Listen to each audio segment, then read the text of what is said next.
What's up, kiddos? Been a few days. We've been processing last reading, and life's been kind of, going through its redirections. I was just in the middle of recording before there was some sort of kind of like interruption, and what was turning over as a part of kind of a jumper was Four of Cups and the Moon. And essentially there's this kind of like, it feels like there's something that's trying to get our attention from our own unconscious self. Something that's in that unknown. I think with a healthy level of curiosity and self-exploration, we can start to dive a little bit deeper into what's going on to see what's coming to the surface, especially if there's anything that's bringing up any form of complacency. And it's really interesting because when I was recording earlier, the card that came up for the people that we were reading for was in the, if I can find the freaking card. Can he find the freaking card? As long as he looks, can he find the freaking card? 78 cards in the dang deck. There we go, Six of Swords. Six of Swords. So as much as this Four of Cups and the Moon energy was coming up, which is like, hey, there's something to look at here. There's something we can't quite see. There's something that's bringing in a sense of complacency. And then Six of Swords, that's such a transitionary energy. It's such that waiting room energy. It's like, okay, like we've left the station, but we're still in queue, right? We're still in line. We're still waiting for what the next thing is. And so Six of Swords is what that transitionary energy is. And so essentially there seems to be something kind of like stagnant or complacent, something coming to the surface that we can better get acquainted with ourselves, especially if we were to go into journaling. I've got a journal, let me get the journal prompt deck. The journal prompt deck by Emily Rose is showing up, the Codex of Questions. This might be something that keys us into something that's going on at a deeper level for us, especially if there's something that is like, I have found that there are protector parts that are what would be referred to as these managers. And these managers are the ones that want to organize, they kind of want to control, they kind of want to plan things out, strategize. And it's interesting because with Virgo coming into place, that's such what Virgo is. Virgo is that energy of like strategizing, prioritizing, organizing. And yet if we do this from a place that's very much so from a wounded aspect or wounded self, there's something coming to the surface. Perhaps there's a trauma response or a conditioning within ourselves, a program or a belief system that's running that makes us do things a certain way. And so this is that moment to recognize that when we're in transition, sometimes, especially if we're in an energetic transition, we're processing out something so we can align with something new, which means that like there's still stories that are dissolving and absolving from our older story, and there's something that are awakening or jumping forward in the new version of the story. So I think we're going to stick with what that Six of Swords energy. So this message is for those that are transitioning, those that are facing uncertainty, facing doubt, or facing the unknown, or like need to move and not quite forward, not quite sure what to do. It's about asking themselves those a little bit of deeper questions. So those who are in transition, who are in movement, or I'm in motion, Mac Dre all day, right? And so it's like that knowing you're in motion. I'm in motion. For those in motion, Page of Swords. Perhaps defensive? Apprehensive is the word. Why are you apprehensive in regards to this movement? Is it trust issues? Is it's surrender to the higher perspective, especially if you feel like there's a group of people who are acting a certain way, or you got to walk into it. Because I'm seeing this, there's the eagles, right? Like all of the birds grouping together, flocking together. There's something about that high ground, that higher perspective. But this defensiveness might also come, this apprehension might come from the fact it might be trusting other people. Am I doing the right thing? Moral integrity staying intact. The one thing about Page of Swords, pages are still learning. Pages are still very young, right? So there is this moment of going like, there's no such thing as a mistake if you're still learning, right? Especially as you're moving forward. But, you know, evidently, too, if you have any protector pieces or any of these, like, defensive or apprehensive pieces, this is why this Page of Swords is showing up right now. It's giving us an opportunity to kind of clue in to some sort of truth, something that's happening at a deeper level for us. Ooh, yeah, especially if it's in regards to, like, service work, things that you provide for other people. Perhaps this apprehension for some of you is going to be like, it's not worth it, I'm not going to make enough. There's a lot of self-worth and self-value experiences happening, especially if there's like an industry that you're like jumping into, or a collective or something you're moving towards in your own journey. This is like, hey, is this going to pay off in the long run? Like, is this something that's really worthwhile? You know, when I see the scales of justice, it's really asking you to be honest with yourself. Whenever scales show up, scales come from a space of honoring your truth and your own integrity. Now, what are we doing when we're in a transitional truth, right? And a lot of this is reestablishing our value system. So core value upgrades. Core value upgrades are basically saying, okay, the way I was operating in this past life or in this past experience, whatever, not in the highest alignment. So I'm now going through a core value change. So this is asking you to be honest, okay? Be honest and truthful with yourself with a healthy level of discernment over where you're headed, where you want to go, what's coming to the surface. A part of this apprehension is like, do I go out there? Do I do this thing? Do I share this with the world? Do I share this with others? Do I do this thing? Is perhaps, you know, in this collective or group, there's been some sort of, self-esteem's coming up. There's been self-esteem issues.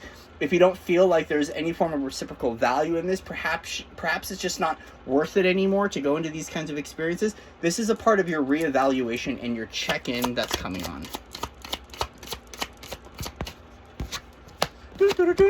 Yeah.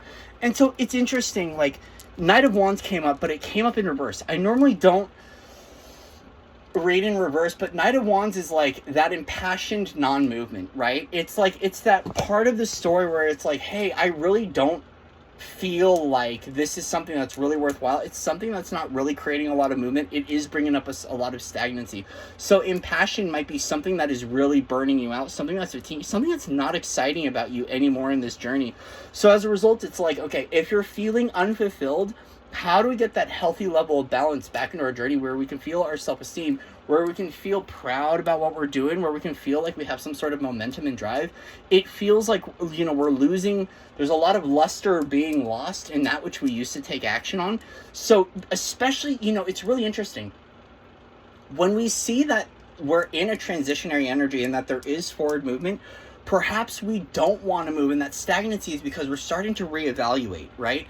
This is back to that, you know, it's really interesting. I don't know if I mentioned it in this beginning of the video or in the other video, but earlier, my universe had said slow burn, Corey, slow burn. And that slow burn was basically recognizing that there was a form of transformable fire that I can tap into. And that transformational fire that I used to tap into, it's an older fire, could be very destructive or very pummeling. Like, it just can just pulverize everything in one sweep. And the thing was with slow burn is allowing things to naturally gestate and to not try to get to life and get through life very quickly.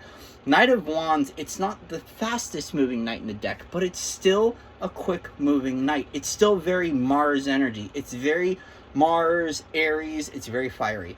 So this is about slowing down, especially when you're feeling that apprehension, and knowing that the universe is asking you to go deeper within before going without. Instead of going into the external and moving, go in, get into the inner query, the inner journey, right? So when you're in queue, in line processing, right, where we get to in the next movement, this is about going in and asking your inner world, go into your inner guidance, listen to your intuition, listen to that inner voice. That inner voice is speaking clearly to something about you, especially in regards to this unknown, especially in regards to this opportunity, or especially in regards to that which is in full awareness. Four of Cups, it's in full awareness. We might not have been able to see it. So we're looking at blind spots. We're looking at why we do things. There is something that's occurring that's here for you. That is a treasure. It is a gift. It is a miracle. And it might feel like a mistake. It's not a mistake. It is a miracle. It's there for a reason. So then the question is to look at that wounded aspect of self, the one that might not believe, the one that stands maybe defensive over what this is, so you can drop your guard, you can listen to that self, and you can give back to yourself in a brand new way. So there's so much here coming from the inner journey, the inner query, the inner question. With the Codex of Questions, What? Oh, wow.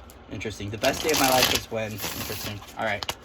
What is the inner question? That was a popper. The best day of my life was when. Perhaps, this is what I'm getting is as life changes, we have to let life change and create new, better beginnings and new, better situations, new, better scenarios. Perhaps there's been a reflective moment where you've been defining your life based upon a past moment. And these moments are really cool to recall within ourselves, especially we need to get back into our reward system, get back into our gratitude, get back into our self-worth. But there's also redefining moments that come. So this is also about letting go of the moments that used to define you so you can allow the universe and you as creator, as a soul being, as a vibrant light body that you are, to be able to make action and movement towards things that are going to give you an opportunity to have redefinitions in your life, to see yourself in a new way, back to that core value upgrade, especially when you're in an exchanging of experiences or systems, right? Like if you are in that place of handing off, doing good deeds unto others, especially with what that Six of Pentacles energy is, gifting back, is that there's an upgrade or an uptick in something that's asking you to invite in more passion. Really get very clear and direct on the things that you really care about, that are really worth your while, and the things that you really do love taking passionate action on. There's a whole new level of action asking you to be embodied in this transitionary cycle, and that's why things might be feeling stagnant, is because there's a new level of embodiment asking you to take a new integrated action through a newly integrated choice. That's a part of the transfiguration that's occurring in your life path, which means life is getting better. So are you going to take action from the older aspect of self, or from the greater version or the greater aspect that's showing up in this now? Now, for the inner query and the inner querent, what wants to come forward with the codex of questions that helps to unlock what this deeper level of truth, this deeper level of core value, this deeper level of morality, or this deeper level of passion for life? Like, what is that question that invokes the inner condition with self-exploration? Ooh, what do you want to learn or try for the first time? Guys, this is about... what do you want to learn or try for the first time? I feel like this is about how we get back to that place of reinvigoration for life, reinvigoration for movement, or what creates the new motivation, especially if you've been stuck or stagnant. So what do you want to learn or try for the first time? It's really interesting because it takes me back to that Page of Wands energy. And, since night comes after that page, it's like, hey, here's what I want to learn. Here's what I'm interested in studying or learning about in regards to creation, in regards to reality, or in regards to my own passions, right? And the Knight of Wands is I'm going to go take action on that thing. So perhaps this is not a step backward to go. It might feel like it's a step backward to learn in a new way. But there's something about this reevaluation of skill sets that's going to help you to see things in a new way and take new action. It's really interesting. It's kind of feeling like, and this might feel backwards for some people, somehow you might have been judging or perceiving a judgment about feeling like you have to take a step back. But perhaps this is the exact thing you need to move forward. So if you know that as you're going, you're spinning out, you're not able to take forward movement, is it truly a sacrifice to take a step back if it propels you into your future? It's a really cool inner question. And so if you want to do that inner journal prompt, ask, what do you want to learn or try for the first time? Especially as you're in this transitionary cycle, right? I love you guys. Much love, respect to all of you out there. Thank you again for your likes, shares, and subscribes. That's it for the day. And with that, I'll see you guys soon. Namaste.